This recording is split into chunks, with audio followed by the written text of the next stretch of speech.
Imagine a scenario. A restaurant chain prints 4,000 table tents. Everyone has a QR code linking to the new menu.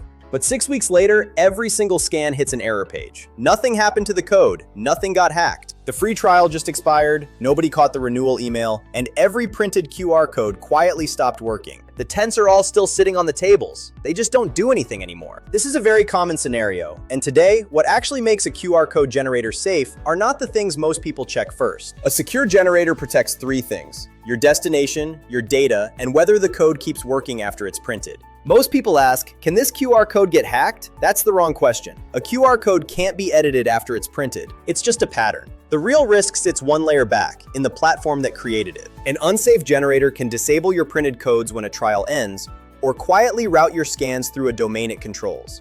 They can harvest scan data or hit you with auto-renewal charges to keep codes you already printed from breaking. None of that is hacking. It's all sitting in terms of service most people never open. Here's one data point on how bad this gets. A popular free generator sits at 1.5 stars, with customers reporting surprise charges. A safe generator protects exactly 3 things: where the code sends people, what data it collects, and whether it keeps working. Compliance certifications cover the second.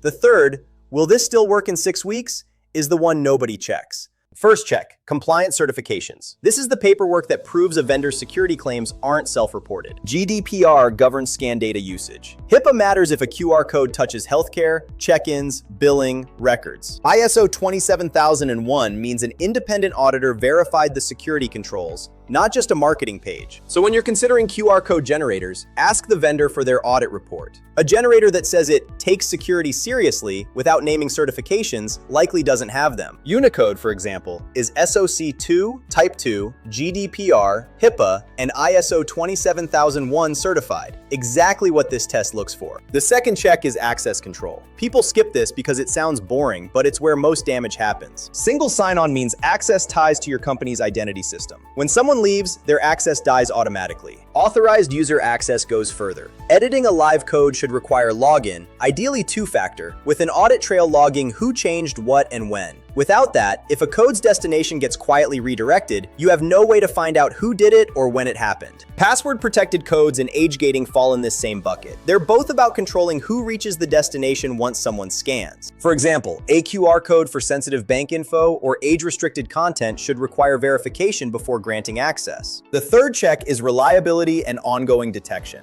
This is what caused the restaurant chain's disaster. Before you print anything, get 3 questions answered in writing.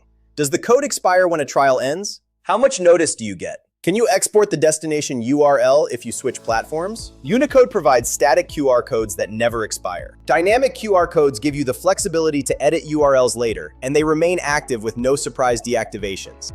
Detection doesn't stop at setup. A clean destination can get compromised weeks later through a hijacked redirect. A safe generator scans destinations continuously and flags unusual spikes that suggest tampering. A branded redirect tells a scanner the link is yours before they tap.